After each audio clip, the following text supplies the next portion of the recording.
Welcome back, ladies and gentlemen, to another live episode of DiabloCast, your Diablo 3 podcast. Here, of course, we keep you up to date on all things Diablo 3 related and share with you our thoughts and opinions on various topics. As always, I'm your host, Dennis Force Duhamel. With me, as always, Kevin Sixen Carlino. Hello, Kevin. Hey, guys. And welcome back to the one and only PhrozenDragon, our lore expert. How's it going, Frozen? Just fine. Hi, everyone. All right, nice to have you back again. And as you could probably tell, when Frozen is here, we end up eventually talking about lore, and that is in fact going to be taking place today. The bulk of the topics for today's discussion is going to be a little mention of the Diablo II ladder reset. We'll be talking about the Armory iPhone app that recently came out. Also, discussion about any of the beta contests that have been taking place. We'll be talking about the BlizzCon schedule recently released, some gameplay discussion about moon physics and mantra changes, and then lastly, the bulk of our conversation will be going over some lore in Diablo 3. Alright guys, so without further ado, let's go ahead and jump right into the first topic, which is going to be the Diablo 2 ladder reset. Alright, so this isn't certainly going to concern anyone who doesn't play Diablo 2, but for those of you who are still hacking and slashing away on this absolutely fantastic game and the predecessor to the up-and-coming D3, there is going to be a ladder reset taking place on October 25th in the morning, so just be aware of that. Now, is this something that's going to affect you? Kevin, are you still playing around with your D2 character, or is that kind of gone with the wind? Well, I mean, I don't know. Every time I jump on Diablo 2, I play for a couple minutes and I'm like, wow, this just isn't Diablo 3. I can't play it. But I mean, at this point, it's more of a rush of adrenaline for getting to the top of the ladder and all that cool stuff. So I'll probably play the new ladder just cause. You're just gonna give it a shot. How about you, Frozen? Is this something that you're interested in, or are your D2 days long gone? My D2 days are not gone, but I can count the number of hours I've played on Battle.net on my two hands. Oh, yeah. So it doesn't really affect me. Gotcha. I gotcha. All right. Well, yeah, for those of you who may be affected, again, if you are still playing Diablo 2, just do keep in mind that a ladder reset is coming, and that may or may not affect you. All right, next up, we're going to be discussing the Armory iPhone app, and this is actually really cool. I was actually pretty thrilled to see this, and this has a direct connection to you, Kevin. Is that correct? This is something that someone that you know actually had worked on. Yeah, actually, I mean, it's released under my name. A buddy of mine from SC2 Mapster and myself worked on this app. He did the majority of the work. I kind of just helped him out with the data itself. But I mean, it's an iPhone app. I don't really know how far you want it to go into this, but it's pretty cool. It lets you use the skill calculators, has some cool information for those of you that aren't really privy or haven't followed Diablo 3 development thus far. You can kind of use it to catch up. So it's gonna have some cool tools. It's like a Diablo 3 guide, and right now it's only on the iPhone. Eventually we'll be able to put it out on the Android devices, but yeah. And do you know how people can actually get this if they're interested in the iPhone app? Because I know this has a news feed from Diablo fans' website, doesn't it? It's actually we're displaying it right now, the video that the guy who made it posted. So. Okay, yeah. So if we called it the Diablo 3 Armory. So if you wanted, you can just search Diablo. Actually, I think even just searching Diablo at this point will bring up our app. So yeah, just search Diablo in the App Store, and ours is Diablo 3 Armory. Very cool. Pretty awesome stuff. I don't have an iPhone. I'm an Android guy, but it is pretty cool, and I'm looking forward to it eventually coming to Android to be able to play around with it. But pretty awesome app, and really glad that they took the time to go ahead and create this. So hopefully again this comes out to the Android at some point in the future. So yeah, pretty awesome stuff. If you have an iPhone and you'd be interested in taking a look at the iPhone Diablo 3 app, then just search Diablo in the App Store, as Kevin said. All right, so again, just quick mention of a few things here. Next up, we'll be quickly mentioning the beta key contest. Now, the beta key contest that I was holding on the Twitter account actually did finish today, and the winners were announced on Twitter. I also went ahead and made a video for the YouTube page announcing the winners as well. And I understand also that Diablo fans, I know that you guys have some contests going on, and this is something that will be continuing for quite a while. Even though my contest is over, people still have a chance to win Diablo beta keys through Diablo fans. You want to kind of give them a quick rundown of what the contest entails and what they can do to try to win, Kevin? Sure. So what we're doing is just something pretty simple. It's a screenshot caption contest. So each week for the next couple weeks, we're going to be giving out 1 or 2 keys a week. I'm going to give you guys a screenshot, and you guys just come up with funny or epic kind of anything.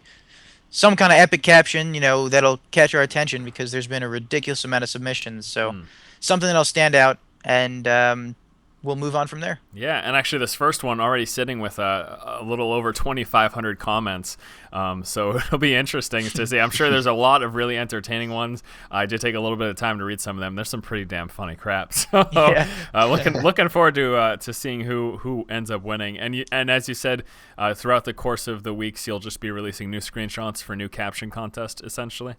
Correct. Pretty cool. So yeah, fret not if you didn't happen to get into my beta key contest on Twitter. You still have a chance here at Diablo fans. I think the other thing for people to note too is that hope is not lost if you're really anxious to try to get in the beta, because there's still going to be additional waves that'll be released from Blizzard themselves. People who are in the opt-in program still have a chance to get in, and the beta is going to be much longer than initially intended since we have that pushback in the actual release. So I know there's a bunch of people who hoping to win these contests. If you don't end up winning, don't think it's the end of the world, because there really isn't, and there's still plenty of other opportunities. All right, so next up, and this is something we can actually take a moment or two to discuss, we have evidently the BlizzCon schedule. Now, Kevin, do you mind letting people know how we even have access to this? Because this wasn't actually officially released yet, but we do have access to the 2011 schedule of events for BlizzCon. So Blizzard just released a BlizzCon 2011 mobile app on the iPhone and Android, and I believe it's just iPhone and Android. It's not on Windows Mobile or anything else just yet. And this app, I actually think is pretty sweet. It allows you to kind of keep track of everything, so you can set up your own schedule, so you can add events from the official BlizzCon schedule, put them in your own schedule, and set alarms and timers so that way you make sure you don't miss anything that you want to see, it's really awesome, because I'm going to be honest, it's really hard to kind of keep track of everything. I mean, I'm always running around at BlizzCon. I always want to make sure I go to hit up this panel and go to this panel and go to this discussion and this and that, and it's chaos. And I like being able to plan ahead of time.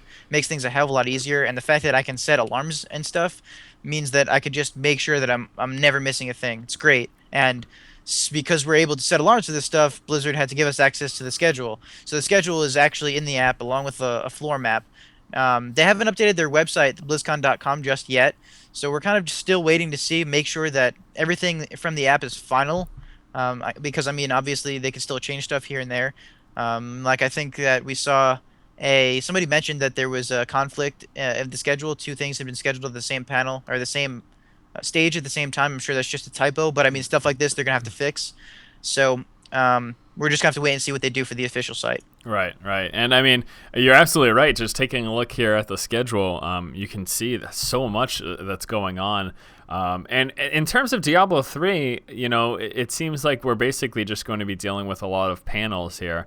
This event's taking place 2 days on Friday and Saturday. And if we take a quick look at Friday, starting out, we've got a gameplay and combat system, Blizz chat that's going on. The next major Diablo 3 thing taking place, discussion of skills, passive, and rune systems. And that's actually, I'm really excited to see that there, because that's evidence that they're going to have some rune system discussion. So well. Okay, now these are live forums, so it's just people like you and I going and talking about this stuff. It's no developers. There might be community reps just around to kind of help organize and guide the discussion, Correct. But it's not an actual panel, so no developers are going to be there talking. It's just a bunch of fans. It's literally just a real life forum. A bunch of fans just kind of gathered around talking about this stuff. So I mean, I was going through it. Me and Frozen were just going through it before we started, and I don't know. I only see like 2 or 3 panels. I think there's. At the end of Friday, it's the Diablo 3 gameplay and auction house discussion on the main stage. Yeah. And that's it. And then Saturday is a Diablo 3 open Q&A, and then Diablo 3 lore, I believe I saw somewhere. Yeah, Diablo 3 lore at the panel stage in the morning, and then in the afternoon is Diablo 3 open QA. Right. It's pretty interesting. I mean, in all honesty, how much do they really have to talk about? I think there's really not that many.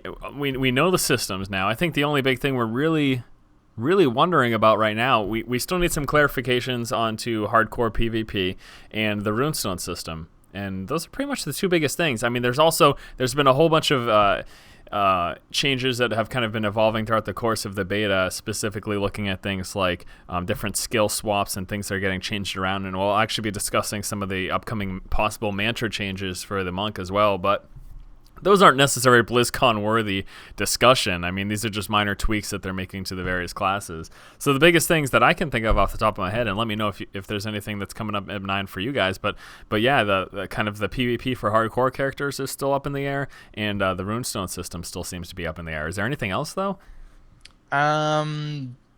Well, skill swapping. Well, skill but swapping. That kind of goes with yeah. runestones. I figure those two systems kind of tie in together. I mean, if one changes, the other one, might change indirectly, Right. depending on what they need. Right. They also have to announce follower changes. I mean, we see, like we talked about either last week or the week before, there were level 53 required follower items, but Blizzard hasn't really announced officially that followers are going to be viable past normal. Yeah. And it'll be interesting to see if they actually go back on what they initially said, which was, as you mentioned, that they're not going to be viable beyond normal. But yeah, I mean, really, there's not a ton of stuff for them to go over. It's just kind of a little bit that we're still kind of hazy on. So I guess it makes sense that we aren't seeing any gigantic, huge panels on Diablo aside from those one or two. And that Lord panel, that'll be interesting to see what they're not gonna reveal everything. The game's not out for possibly another 4 to 6 months. So. Yeah, I don't know that they're going to reveal anything. I mean, they usually don't. What are they going to talk about for an hour then, Right. I think they're going to talk about the 20 years in between, and this will kind of lead up into the Book of Cain. Sure. Okay, that makes sense.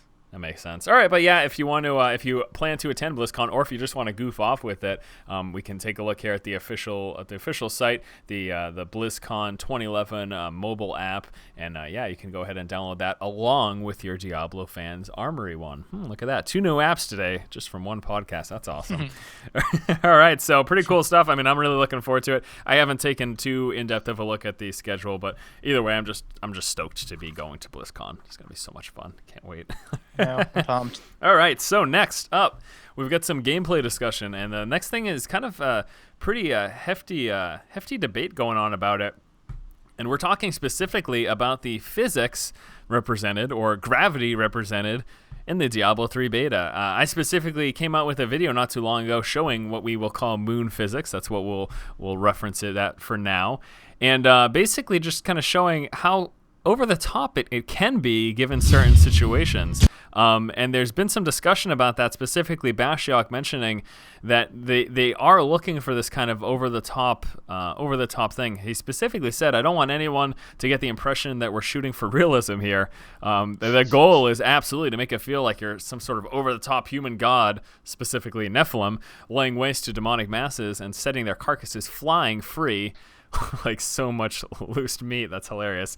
But it really has been a big topic. I suppose I could say of debate. I suppose I could fairly say that. So why don't we? I mean, how about you guys? What do you think about these? Well, again, we'll call them moon physics. How are you feeling about what's currently in place in the game in terms of how characters are flying in certain situations after being hit with certain abilities? I actually noticed this while I was playing through the beta. I mean, at first I kind of thought it was a bug just because it was so ridiculous, and you really only notice it when playing the barbarian, and sometimes when you drop like a chandelier on top of them, like you'll drop the chandelier on a little crowd of monsters, zombies, whatever, and like it'll take like a minute for the body to finally hit the floor just because of how high it went, and I'm like, whoa, why are guys just raining from the sky? It was kind of weird, but. I don't know. Like, once you get used to it, you kind of get a feel for it. I mean, like I said, when I first started, I was just smashing through stuff, and all of a sudden, like, bodies started coming down from the sky. I had no idea what the hell was going on. Right. But, I mean, I don't know. You kind of get used to it, and it's like, oh, that's cool. Like, I can beat the crap out of this stuff, and it just goes flying in the sky. Like, I don't know. I don't really have a huge, like, I don't know. I guess I looked at it, and I was like, well, that doesn't look right. But when you kind of get used to it, it's like, hey, this is cool. I don't really have a problem with it. Personally, I think it's hilarious. I mean, to see and it's only certain situations, it's only certain abilities, and it seems the barbarian is the most evident. I think the other thing too is we got a lot of people stating that monsters affected by electricity seem to go flying a lot as well. Their bodies respond a lot to that as well. And it's only also certain types of monsters. It's these light monsters. Like we're not sending the grotesques flying a million feet, or the unburied. Any of these larger beefy models aren't really flying all over the place. But these light zombies, they're getting flung pretty solid distances. There should be some sort of an Olympic competition for this, in all honesty. Yeah, really. I think that'd be pretty hilarious. How about your opinion, Frozen? Have you looked much into this? How do you feel about it overall? I'm just gonna echo what you said. I mean, I first played through the beta as a wizard, and I honestly didn't even notice that monsters were flying around weirdly. And then I did made a barbarian. Like after 20 seconds, like holy fuck, what's happening? Yeah, exactly. And there's blood everywhere. I mean, when the barbarian kills an enemy, it just splatters, and when the wizard kills them, they just kind of fall down. So Yeah. I mean, if you have a problem with this, I advise you to stay away from the barbarian. Yeah, just don't play the barbarian. That's fine. It's the biggest things that I saw, at least from the current of the currently available abilities. It was Hammer of the Ancients and Leap Attack were the abilities that were seriously launching people. I think also too, it's also greatly attributed to the amount of damage that you're doing in respect to the amount of health that they have. When I made the video and I was playing through, I was a level 13 barbarian, decent gear, and running around against between level 1 and 5 mobs. I mean, there's severe overkill going on in the amount of damage that I was doing, and I think that does attribute to kind of the length of the launch that takes place. So I feel like it is only when you're really overkilling someone. I mean, so basically the point is that unless you're going through lower zones when you're actually playing the game, if you're facing monsters at or around your level, unless you get some insane crits, I don't expect this to be happening too much. But I don't know. I mean, I don't understand why it's such a big deal. There's been a lot of just crazy debates going on too. People are saying like, well, you don't even know the gravity that's on Sanctuary, so how can you say something like this? And I suppose that's true. We don't know. I mean, all planet. This is ridiculous for me to even be bringing this up, but Although Sanctuary must be in the Milky Way galaxy, I can say that for certain. why? Please. Would you like me to get into this? Yes. Okay, please. so in the Diablo 3 I'm giving you a 3-minute limit, okay? Okay, all right, in the Diablo 3 loading screen, you can see the moon in the background. The moon in the background is the exact moon that we have on Earth. So we know How that do you know Sanctuary must, I don't know, look at the Wikipedia How do you picture know of- it's the exact moon that we have on Earth? Okay, it's not Well, the exact the they creators use the line up. That's the point. Oh, They use the same picture from Wikipedia, really? and the Wikipedia picture is the one on Earth's moon. I did not. So we They know use that- the same picture from Wikipedia. Are you I don't know. serious? I mean, Oh. if you take a picture of the moon, it's gonna look the same because it's always the same face showing towards Earth. So Right, okay, there you it's go. not Then really that's fine. weird. So, we know that Sanctuary must be within the same galaxy as the Earth. Okay. Actually, if it's the moon, it has to be Earth. Has to I mean, be that's- Sanctuary has to be Earth if it's our moon. It doesn't have to be. It could. You're true. You're right. It could be an invisible planet that's close to Earth, in proximity of the moon, and somehow the moon also orbits this planet. This is Okay, a I didn't say that it strange- was real. I didn't say Sanctuary was real and I haven't found it. I'm saying that in Diablo, Sanctuary is in the same galaxy as the Earth. All right, this is unreal. You know what? I hate you guys. This is Well, unbelievable. I don't see how your moon argument supports that, but but I kind of would just- buy the idea that Sanctuary is Earth like Basically, I 50,000 can years from now. Diablo, StarCraft, and Warcraft are all in the same thing, and because they're all in the same thing, right? So from there, I can say, okay, Diablo is in that is around there. StarCraft, we know that the Earth is in StarCraft, so all that good stuff happens. And then because the Tauren Marine and Murloc Marine are in StarCraft, we know that Azeroth has to be around there. And because Azeroth and Ire are all related to the Earth, then we know Diablo must be the Earth. So all 3 games are in the same universe. 3 In minutes. the future. 3 minutes was way too much time for me to give you. Well, I mean, that was just a really, really quick run through of it because I only had a 3-minute time limit. All right. Well, I don't want to get into metaphysics or anything ridiculous like this, so we're gonna cut this conversation. But anyways, the point is, gameplay wise, the goal here is kind of absurdity and a little over the top for certain things. And actually, going back to what we talked about, we're specifically mentioning the barbarian, still coming from Bashok as well, stating that it is absolutely intentional that the barbarian skills have crazier impact physics than other classes, because we think this fits the visual style and the feel of the character. Huge, impactful strikes that send dudes flying, whereas looking at the monk, it's maybe kind of a 1,000 cuts kind of fighter, doing lots and lots of damage in kind of a small, impactful area, as opposed to massive swings, which is more attributed to the barbarian itself. So What do you got? I was just gonna say that. I mean, that makes sense. I mean, if you think somebody gets shot by a gun, obviously they're not gonna fly 400 feet. Whereas somebody, hits you with like a sledgehammer or something, you're going flying. Mm-hmm. So I mean, it's logical. Right.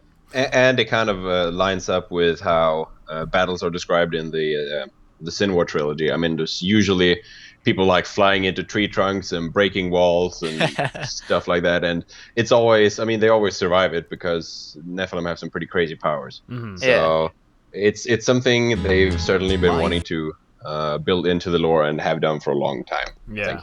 Yeah. No, absolutely. Again, I don't understand the complaints. I can see if you think it's a little over the top. I guess you could just not play the barbarian. Honestly, if you're someone who likes to play barbarians, you probably love that kind of crap anyways. I know I do. So, I mean, I honestly think it's the coolest. So, yeah. But anyways, that's it. There's debate going on about it. There are people for and against it, and we have voiced our opinions. You can obviously have your own. Let us know in the comments below what you guys think. I'm sure the live stream's going crazy right now, especially with Kevin's parallel, same universe, equal moon. Oh, yeah. As the people are. You're getting raged on so hard, I guarantee it. It's fine, though. What else is new, right? All right, so next up, in terms of gameplay discussion, we've got some, evidently, some changes coming up for the monk. Essentially, what's looking to take place is that there are going to be some mantra changes. Currently, the way mantras are looking to work is they're kind of this little short duration buff.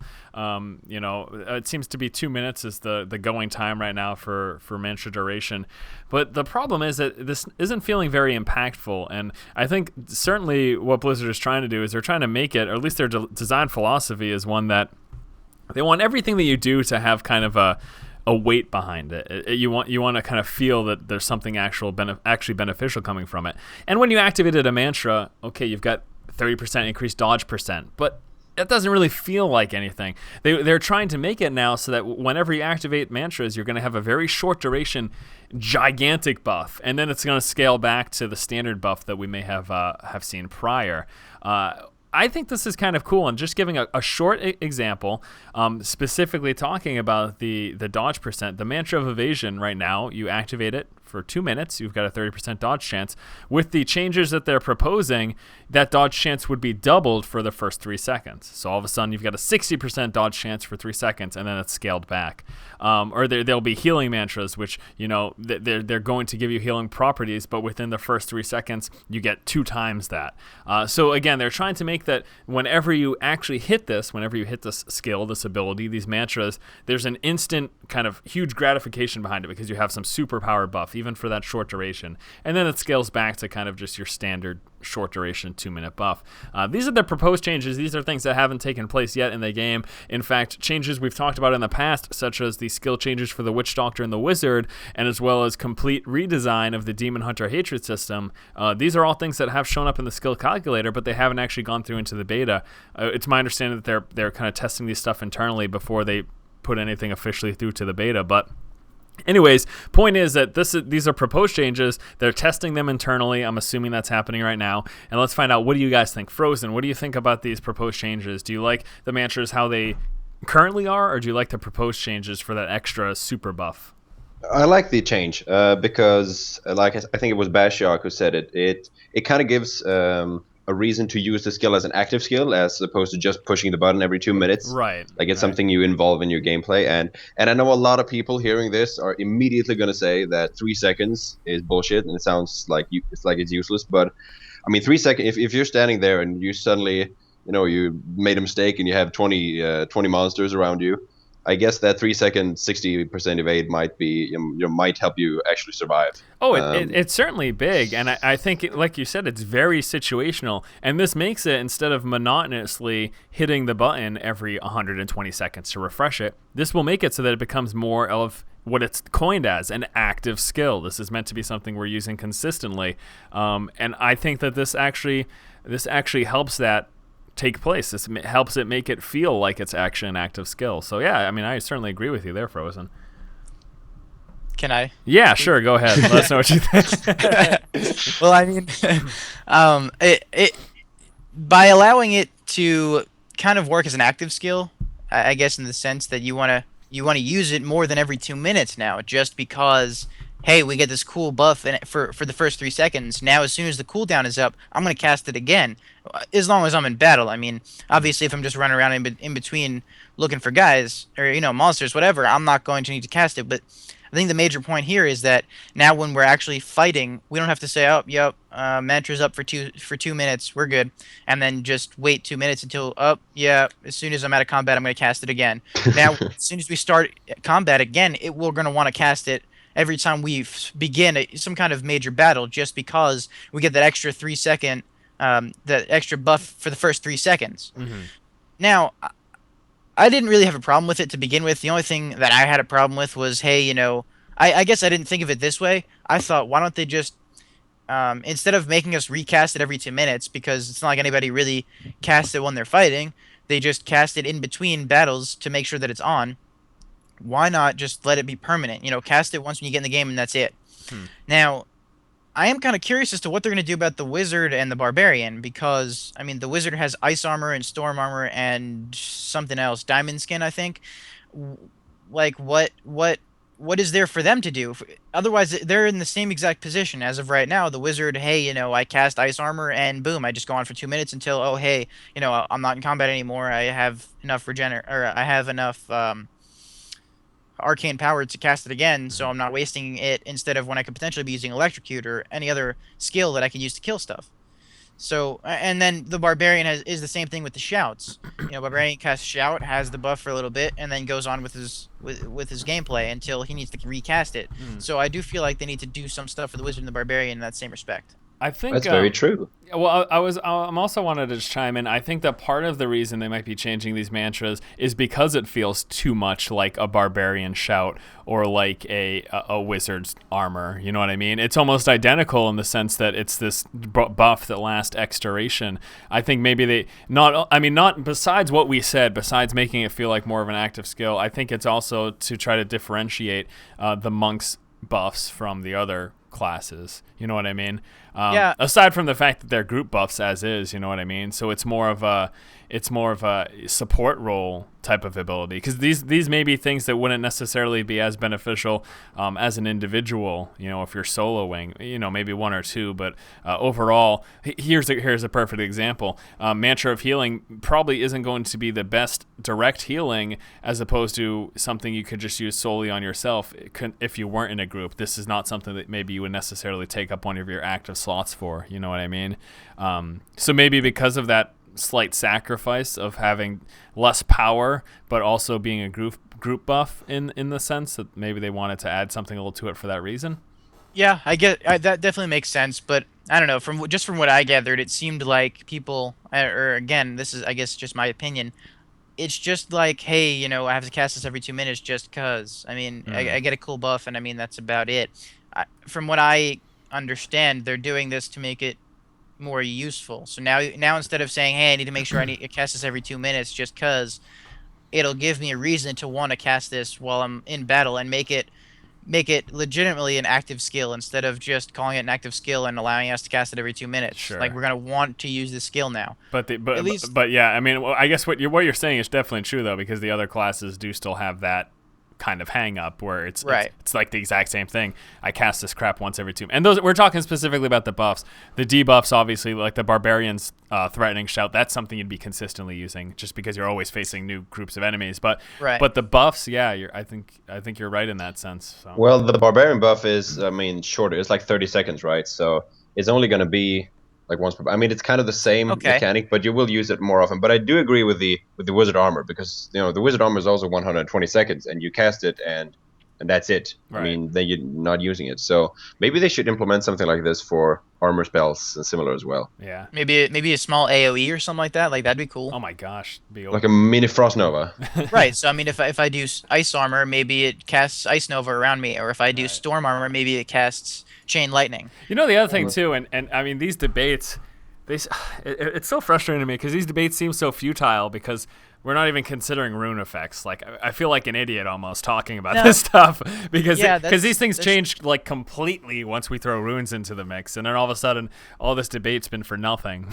You know what I mean? Well, maybe, but I mean the underlying mechanic of ice armor isn't really going to change with runes. I mean, you're going to get some extra bonuses, but there's still not going to be an incentive to actually cast it again.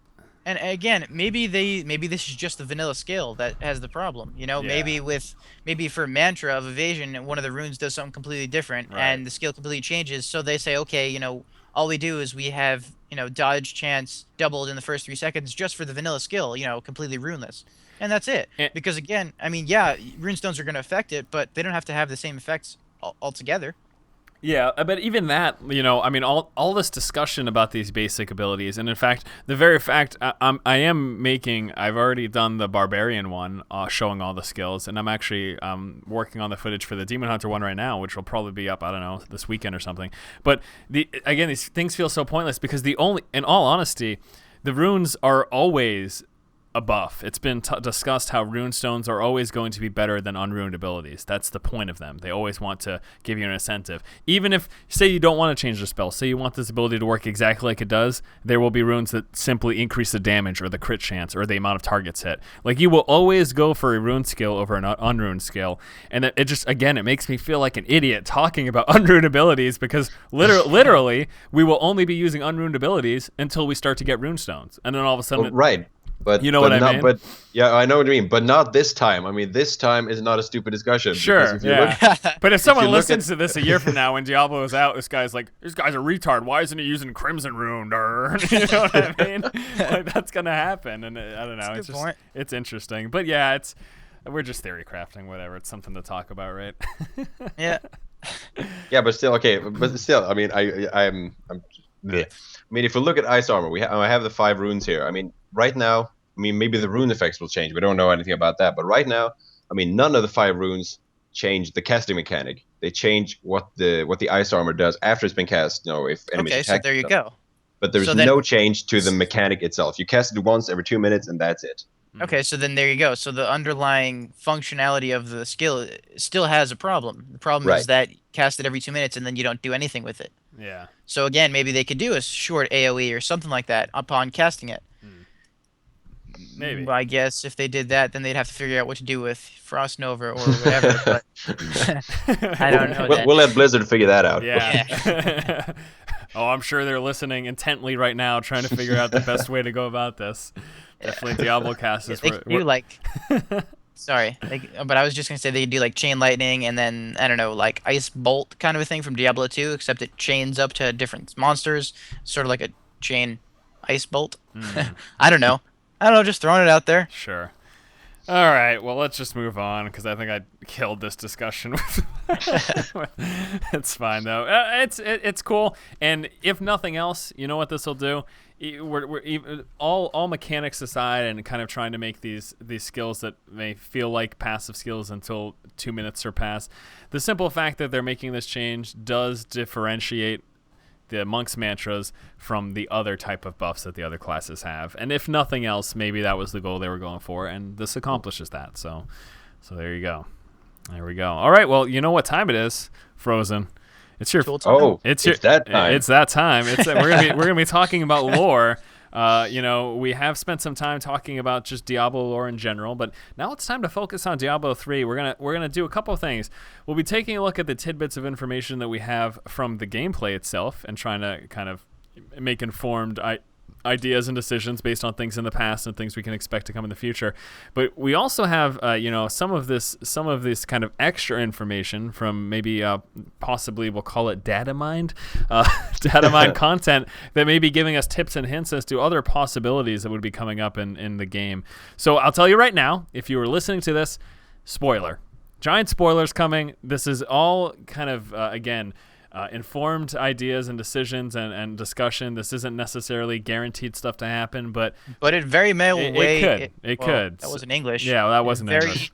May well be in the game. That's what I meant to say. Yeah. So I guess we'll just toss it off to you, Frozen, right away. Right. What are we looking at for lore in the game? Go ahead. Okay, so there's not going to be any major spoilers yet. I guess we could give a second warning when the stuff that's not in the beta is going to be talked about. Right. Okay. But okay, so first of all, the first thing I wanted to mention, if you will give me like 2 minutes to Air Force for a little full explanation. I will give you 2 minutes on the dot. Go. Fantastic. Okay, so I've been following Diablo 3 development for a long time, and I know a lot of people are worried about the gameplay and the colors and the difficulty and the item drops and the auction house and all that stuff. And I've never really been worried about any of that. My chief concern has been with the lore and the story and the feel of this plot, so to speak. And it's been ever since I played StarCraft 2, because I know a lot of people, I know a lot of that the story in StarCraft 2 was it was not what I expected. It was not a clear continuation from the mood and the setting in StarCraft 1. If you go to StarCraft 1 and play the campaign, I mean, everyone knows they're in deep shit, everyone is dead serious, and everyone suspects they're going to die. And you go to StarCraft 2, and there's humorous TV commercials. There's Tychus, who's like, he can't say anything without joking. There's Egon Stedman, who's like the stereotypical scientist from any film and any time. So that made me a little bit worried. But now that I played the story of D3, I've gotten the feel that this will not be an issue for Diablo 3. If the rest of the game can be judged by the beta, I think we have a good game in front of us. I think it's going to be a pretty solid story. And just going from all the purists out there who think they're butchering the lore and destroying everything from the previous games, from what I can tell, almost everything from Diablo 1 is still considered canon in Diablo 3. There's still Lazarus, who plays a pivotal role in guiding events and corrupting Leoric. Lacdanon is still the one who kills him, and he's still cursed by Leoric, and he still wanders around. There is actually a small scroll you can find where a woman tells the story of how Griswold rescued Wirt. Is that Jillian's diary? Or is that maybe just it just says one? Townswoman, but it might be Jillian. Well, Jillian actually has her own diary. I found that one. Okay. It may be the same. I can't quite recall what name it was. And Sure. there's even a unique monster from level 16 in the original game, Sir Gorash, who's been made into an actual character, and who's mentioned by Leoric as being killed. No, he's mentioned by Lacdan as being killed by Leoric. So I mean, Blizzard's really making sure that everything is still intact from the first game. I mean, even this whole working in with making Aiden the Dark Wanderer and just working that into the existing story and not erasing anything. So I have a feeling that most of the stuff from Diablo 2 will also be canon, and that everything will kind of fit together, which is pretty awesome, if I can say so. Mm-hmm. And now, I mean, based on what we've seen so far in the Diablo 3 beta, do you have kind of any major indicators as to events that may take place? Are we looking at any possible spoilers? Again, I'll say the word, based on the beta. Have you been able to kind of extrapolate much at all from it? From what I've seen in the beta, I mean, it's I'm guessing that, I mean, the beta ends when you kill the Skeleton King, and I'm guessing that we find out what the meteor is like 30 seconds after he dies. I'm pretty sure that's immediately after the boss fight. And what about we have guesses to what that could be? Come on, I want you to go all out here, Frozen. Okay, there are a lot of theories about what the meteor are. I guess there are the most common one, the most popular one, is that the meteor is Tyrael, who's being cast out of heaven, and this is usually tied in. This is usually tied in with the Tyrael is corrupt theory that's been very popular since forever, actually. Mm-hmm. And I guess the chief supporting evidence is that the whole meteor is blue. That sounds a little stupid, but I mean, we know that Blizzard picks their colors very carefully, and they are very careful with the imagery they create. And blue is definitely not a color that's traditionally associated with hell. It's always red or black or fire, pretty much. Mm-hmm. So I guess that's the chief support for.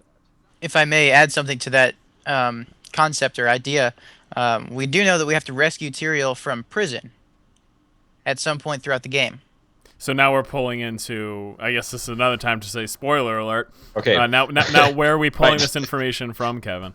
This was data mined, and since we're not allowed to data mine the game, I didn't do it myself. Somebody else did it. Mm-hmm. Yeah. So, I mean, we rescue Tyrael at some point throughout the game. I don't exactly recall where we rescue him from or what the circumstances were. Maybe he's trapped by. Maybe we're rescuing him from heaven. Maybe we're rescuing him from hell. I don't exactly remember, but the point is that we have to rescue him from prison. Actually, I think we're rescuing him from a heaven prison. So maybe that is the Okay. case. Where did you get this from? Because I'm not finding it. Yeah, Hang on, let's I'll let, look let's for it. let Frozen chime in here. You should have mentioned this before the podcast started. Sorry about that. And what I mean by that is, of course, that I am totally aware of what this means. I am by no means flabbergasted by this new development. I mean, whatever. I mean, Okay, I guess you can go on to the next one, and I'll look for this. Whether or not Tyrael is being rescued, well, if he's being rescued, it stands to reason that he's probably not corrupted, probably not, or at least not in the way people usually interpret him as being corrupted. The idea is that he was corrupted by the World Stone when when he shattered it. The fragment somehow pierced him or affected him or something to that effect. And now, 20 years later, the rest of the council found out that he's bad and they threw him out. I have a lot of gripes with this theory. Most of all is that if he is indeed corrupt and an enemy of heaven, who would be so stupid as to banish him to Sanctuary? That is the one place in the What about entire universe where he could do damage. Inarius or whatever? What Inarius? Is that who it is? Inarius is also a theory that's proposed. The idea is that Inarius is the meteor. All right, hang on, time out. Okay, so Cells of the Condemned event. That is the Cells event. of the- Right. Brittle is Tyrael. Brittle is the code name, I guess they're referring to him as there. And there's a Cells of the Condemned event where we have to rescue, I'm assuming, Brittle from some kind of cell, which I'm assuming is prison. So yeah, I'm making some assumptions here, but I mean, it seems like that's the case. Right. So, for those of you who don't, in the game files, Tyrael has been codenamed Bridal. So, if you ever find any references to Bridal, that means Tyrael. Right, so Cells of the Condemned. What he has to do with the ponies either. Sorry, another spoiler warning. Yeah, Bridal comes up within the pinnacle of the ponies event. Right, which is So supposedly the secret cow level. We don't know. We're assuming. That's the assumption. Yeah, we're guessing. Right, but Inarius is also proposed as being the meteor, mostly because he's also an angel, but we know he's bad and definitely wants to kill. He's not a fan of the Nephilim or humans, as it were. Right. Not a fan. The idea that is Inarius, I mean, I definitely think Inarius will reappear in the lore. I mean, his story arc is not finished, and I mean, Blizzard went through pains to establish in the final Sinwar novel that Inarius was taken prisoner by Mephisto, just as it was stipulated in the Diablo 1 lore. Mm-hmm. So he's definitely held somewhere, somehow. Mm-hmm. But I am doubtful as to whether if Inarius is indeed the meteor, and we introduce him this early in Act 1, he's going to be like... he's going to have so little time to himself. I mean, he's going to have to compete with the overarching, story of Primevals and Belial and Asmodan. And I don't think there's enough story room to warrant for him to appear in a convincing way. So I don't have any lore reasons why he wouldn't appear, because we really don't know anything about what he's doing. But it doesn't seem like it would do him justice or really fit in such a small part, or just in Act 1. Well, I mean, who's to say that this won't be part of the arc, and maybe comes back, like we find out about it now, and then he somehow escapes, and then comes back in a later act or something, But still, Inarius is on the level of a primeval, or like of Diablo. So you'll essentially have like two bad guys in the same game. I have doubts as to whether that's something they can pull off. I mean, I think the story would be better if they just focused on Diablo. Sure. But what do I know? Maybe they solved this in a brilliant way. Yeah, it's pretty cool, and I do like the whole... I find it interesting that, these angels who we would typically think of something that would be assisting the Nephilim and the humans, there are bad ones, and specifically him, Inarius, is just not a fan at all, and actually initially wanted to kill off all of the Nephilim. Isn't that kind of initially how it took place? He was one voting for that. Yes. No, it was he didn't vote. He didn't vote for that. He was the one who wanted to kill everyone, and then Lilith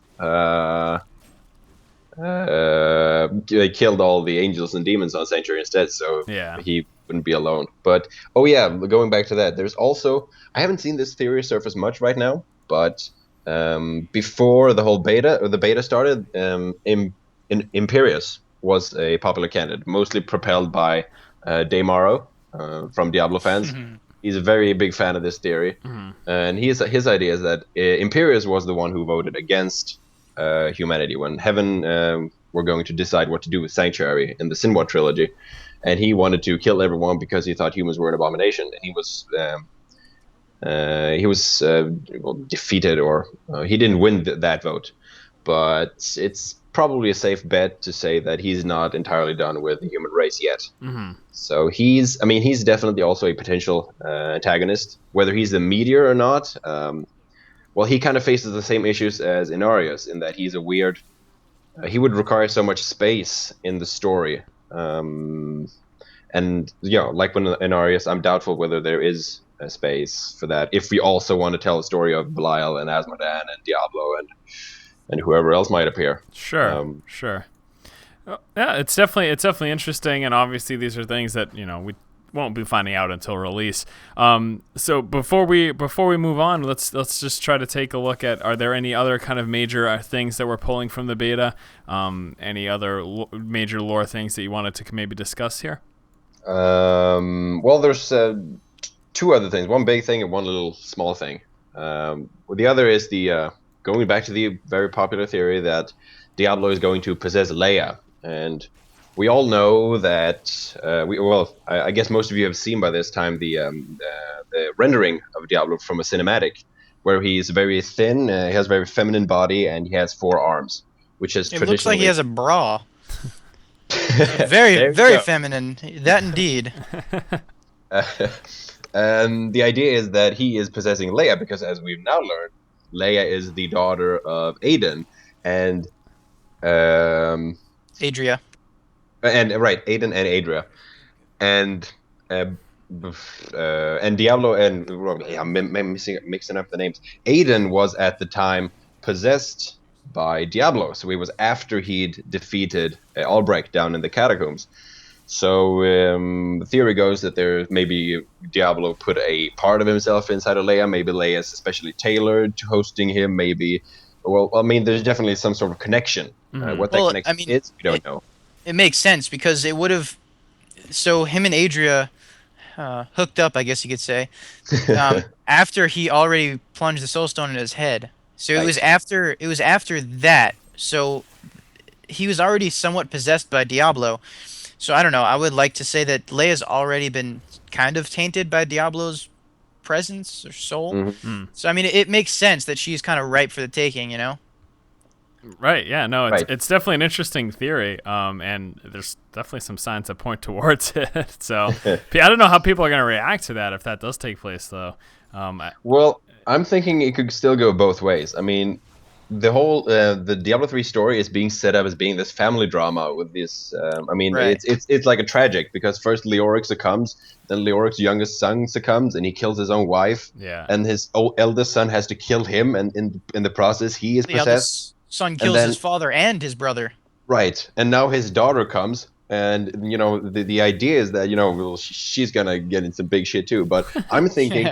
Maybe Leia is the one who kind of breaks this cycle. Maybe that's how Diablo 3 ends, with Leia like redeeming her family or something. I mean, it could really go both ways. I mean, maybe she has the potential to either succumb to something of Diablo, or ending it. I don't know. I mean, part of me, spoiler, thinks that the game is going to end, spoiler, by us killing Diablo as he's attempting to corrupt the gates of heaven. But that still doesn't say whether Leia will be. Yes, no, I know that, but I mean, I don't know.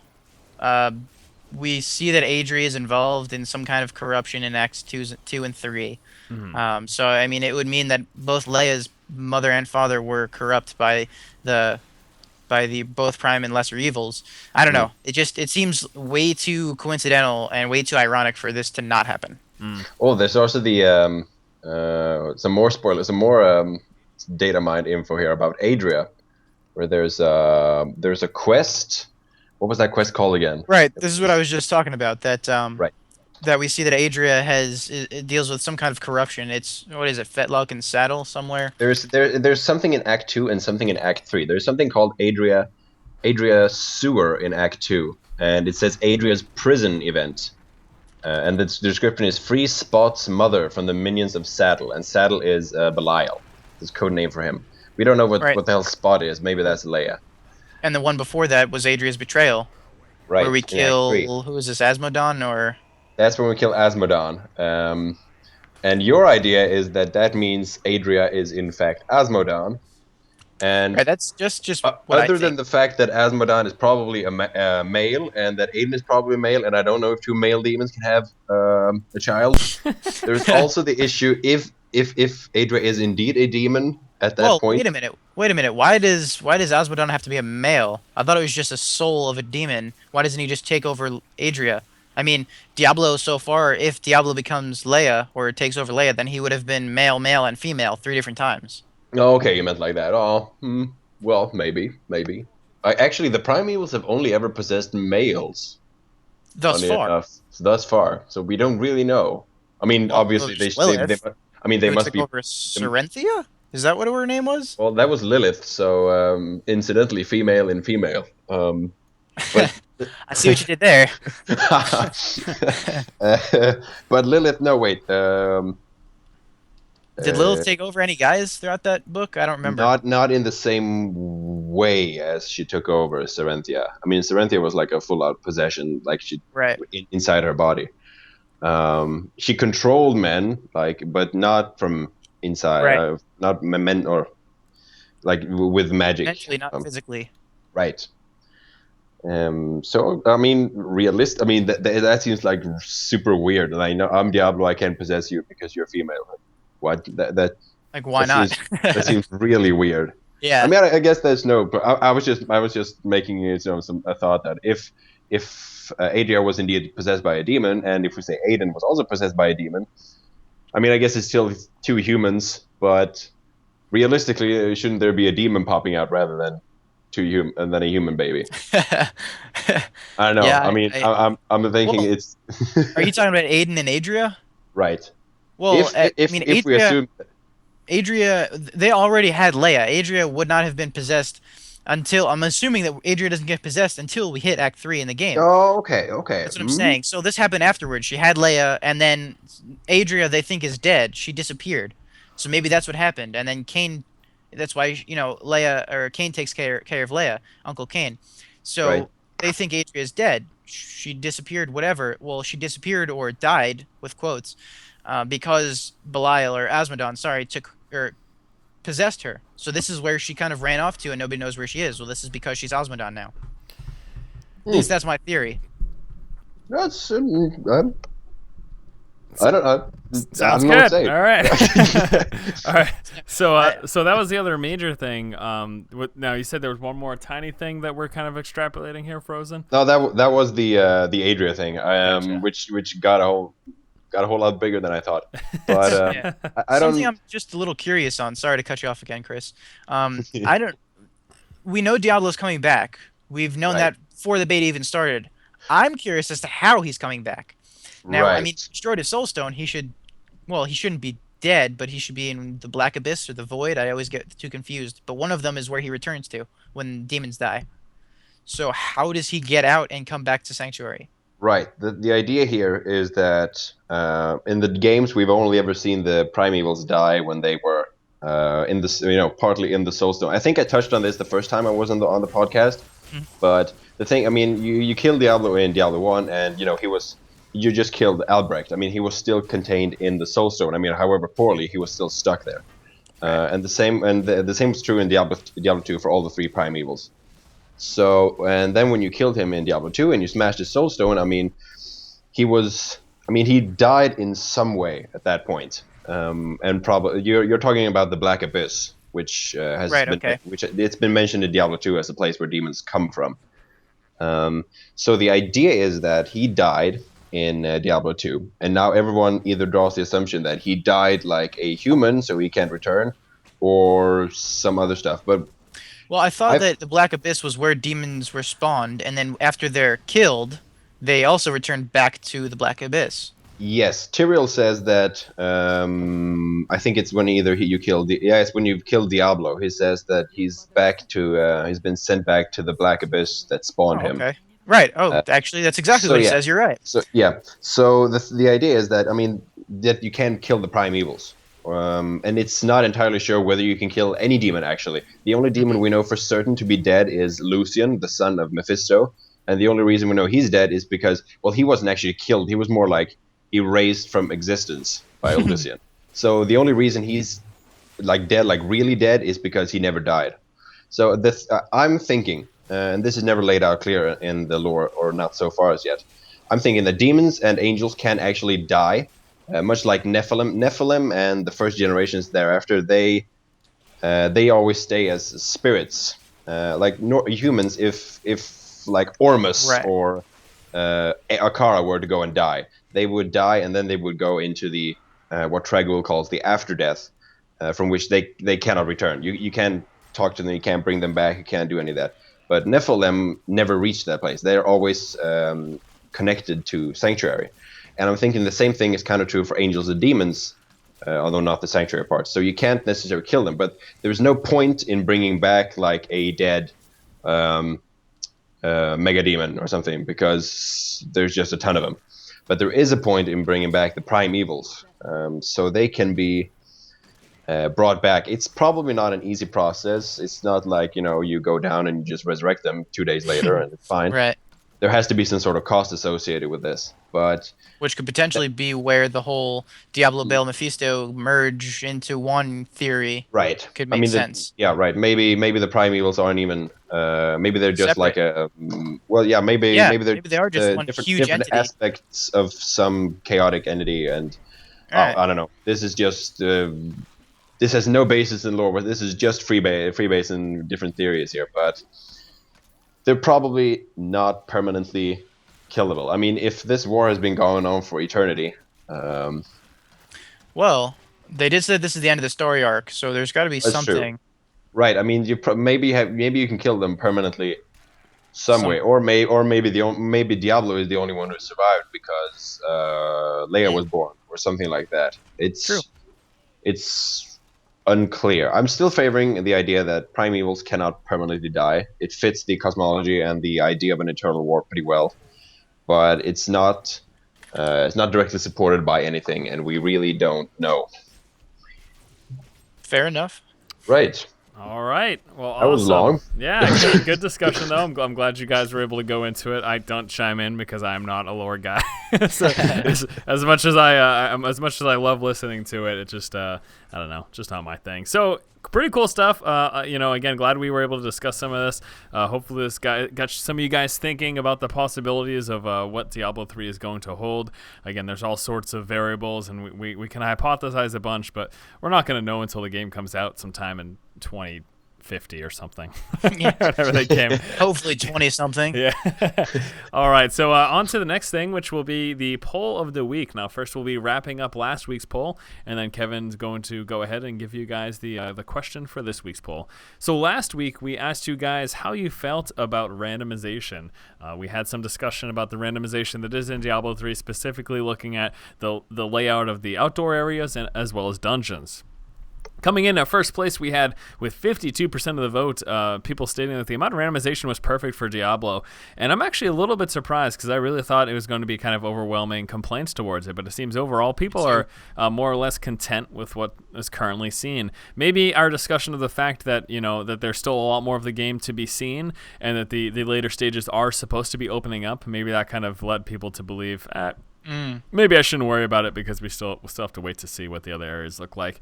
True. Second place with 35% of the vote, people stated that they do want more randomized areas. Third place with 9% of the vote, people said the entire game should be randomized, every single aspect of it. And then coming in fourth place with 1% of the vote. Too much randomization. Can't believe anyone voted for that. And then lastly, with 0.7% of a vote, 6 people said that they don't want randomization and they want to know exactly what to expect. Basically, people stating that they wanted a linear experience. But that is not Diablo. So thank you guys for sharing your opinions there. And Kevin, why don't you go ahead and give people the options for this week's poll?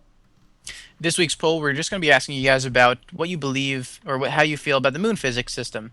And I guess we're, from here on out, calling it moon physics just because that's what it's called now. So do you guys think that it works perfectly? Do you think that it's way too over the top? Do you want more moon physics? Does it need more blood? And then, of course, we always have to have this one in there. Is there even gravity in Sanctuary? Which I'm kind of surprised because half of the people already voted for that. Nobody knows. Nobody so there's knows. Like 30, 40 total votes, probably 30 or so, and half of them, 22%, sorry, I've already voted for that. I voted for that. I'm sorry. Pretty funny. All right, yeah. So if you want to vote for this week's poll, you need to head on over to DiabloFans.com and log into your account, and then you can vote and voice your opinions on whether or not you enjoy the moon physics in Diablo 3. And then lastly, of course, we will be wrapping things up just with some user questions. I post for questions on the on our Facebook page, so just going to be pulling from a couple of those and maybe pull a question or two from the stream as well. All right, so first question that we're going to be answering, no more beta keys is not a question. Is that why you just laughed? I was going to say that too. The first question was more beta keys, and I'm like, that's not a question. Actually, the next 4 questions were about beta keys. Right. So the first legitimate question that we'll be taking here is from Jonathan, asking, how much endgame time do you think that the Inferno mode will add to the co-op/single player? Well, I think that's going to add a lot of time. At least that's my hope. The way that Inferno has been described to us, it seems like it's actually going to be a pretty intense experience, just in the sense that, it's supposed to be a lot harder than Hell was in Diablo 2.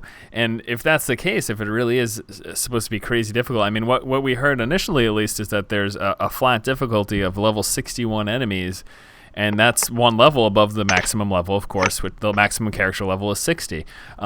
Hopefully this will be adding a lot of quote end game content, and we are still hoping for different kinds of events and possibly Ubers and stuff like that in terms of other things to be doing in the end game. Overall, Diablo is a grind fest. That's just the kind of game that it is, but I'm thinking that the Inferno will add a pretty intense difficulty to it, and that's my hope at least. So what about you guys? Do you think that Inferno seems to be a pretty solid, at least as of now, type of end game?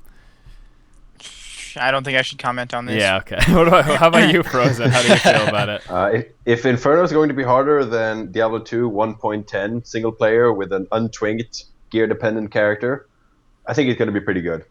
Yeah. I just look at it as a 4th difficulty because, that's all it is. It's just going to be harder than hell, and that's well, about we it. already had an entire podcast about your thoughts on on Inferno difficulty. So, whatever. You got any questions that you wanted to pull from Kevin? Yeah, I've actually got 2 of them. It's kind of ironic. They kind of relate back to Diablo 1, and I just was playing some Diablo 1 when I was sitting on campus yesterday.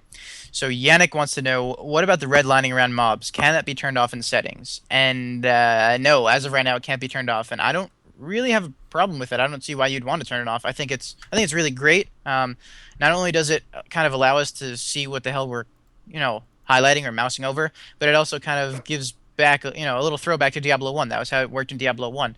Mobs were highlighted in red, and objects were highlighted in kind of light bluish color, which is exactly what they are right now. Mm-hmm. So, I don't know. I don't have a problem with it. I think it's pretty sweet.